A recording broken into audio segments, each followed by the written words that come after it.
Hi, this is Manfred from Mirage Art Photography, and to be quite frank, I was too lazy to write an article, so I just want to raise a couple of questions, and I'll be very interested in your feedback of this.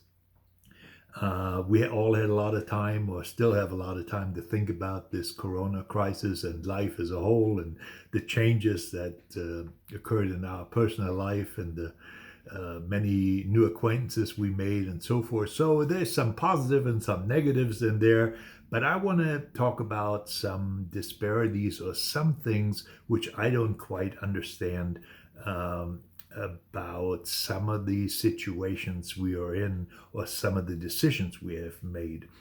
One of them is the stimulus checks. So the US Treasury is sending out the stimulus checks to all of us, and that applies to those who are working or not working, and Social Security recipients. And so I just want us to envision this. So if somebody is working and is now out of work, of course they're going to get unemployment, but that's not that much. It's just a percentage of what they used to earn before. They still have the same amounts of funds they got to dispose of rent, utilities, cars, and so forth.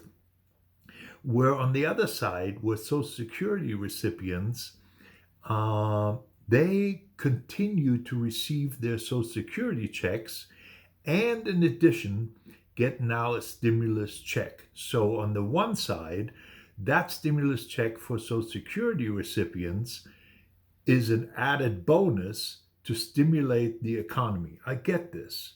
But the disparity is that the stimulus check for those who are in dire need at this current situation, will have to spend that money on food and car and everything else.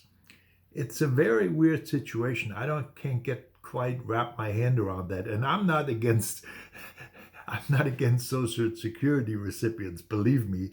I just don't understand it. So either it is a stimulus checks to stimulate the economy, then I understand that everybody gets a check.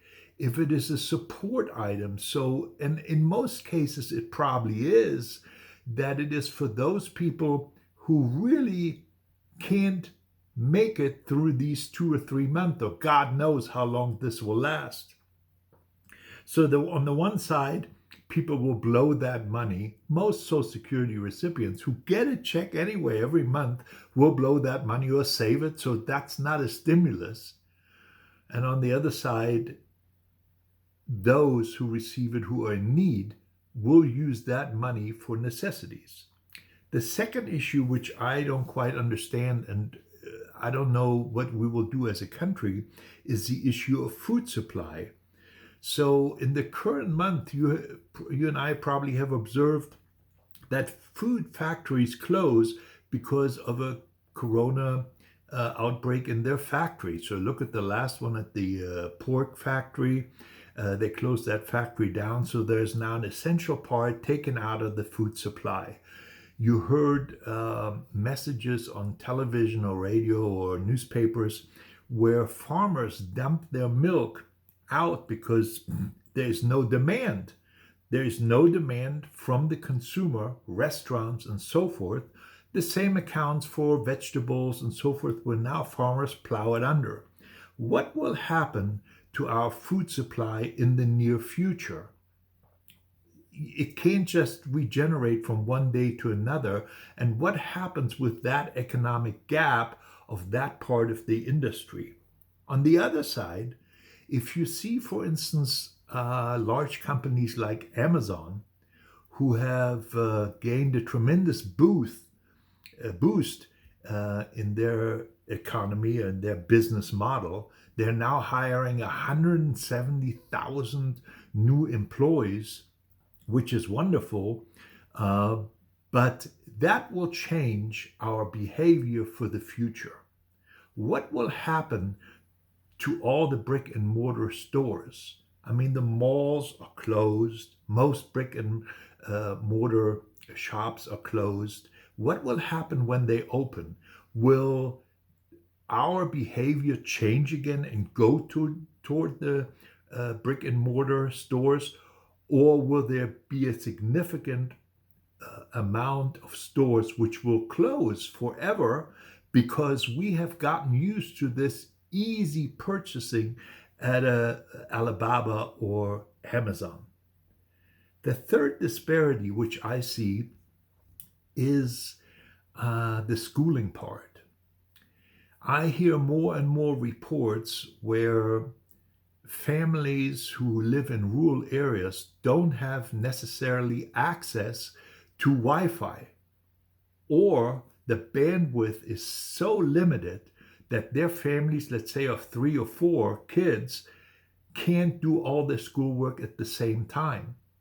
If you look at reports, you now will find out, and I just saw it on television, I think for El Paso, that about 30 or 40% don't even log on to the schooling they're supposed to do their schooling and work through the online service. What happens there with this education gap? What impact will that have on our society? Finally, a couple more things. What I don't quite understand, which is a little humorous actually, is what is up with hand sanitizer? So you can't get hand sanitizer anywhere. And what good does hand sanitizer do anyway? So let's assume I get a bacteria on my hand. The bacteria is not going to say, oops, he's going to come up now with some hand sanitizer. I'm going to leave. Well, you may eradicate the hand sanitizer, but the bacteria is going to do his work anyway, I guess, one way or the other. And it definitely will not do anything against a virus like corona. So forget the hand sanitizer in my book. Now, unless I'm wrong, and I know there's probably some scientists who will leave me a comment, let me know so I become more educated. There are a couple things worldwide which deeply concern me. One of the things is in other countries, as many of you knew, I was supposed to go on an assignment, but my visa was obviously canceled to India because of the coronavirus outbreak. But in India is a tremendous turmoil. Tens of thousands of migrant workers can't go home. Those are the ones who are affected. The poorest of the poor are affected. They have no way to gather food. What will happen to them, and what is our position in the world to assist them now and down the road? I also am very saddened by the many fake news, which is sent to me via video or whatever on Facebook and so forth, where there's absolutely incorrect information. And they have headlines like Israeli AP News and all this stuff, and personal people who have such great knowledge and know somebody whose sister knows somebody who works for the World Health Organization and so forth. What a nonsense. Stop posting this.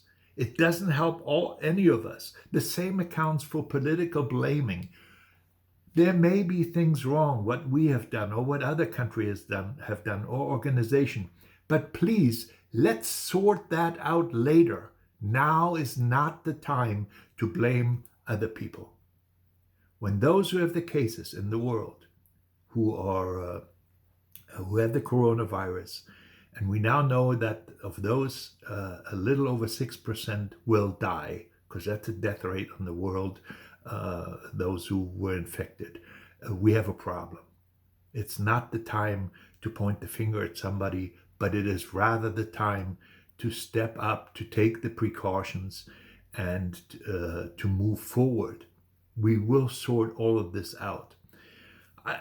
It's just things that were in my mind, and maybe you have the answers for it. You all stay safe, healthy, keep the distance, find something to do, what's important to you, what you were not able to get to for a long time. I got this origami trip, but my God, man, I'm going mentally crazy with this origami. But anyway, so find something what's in your interest. Think about some of the solutions to the problems I explained, because we got to work together.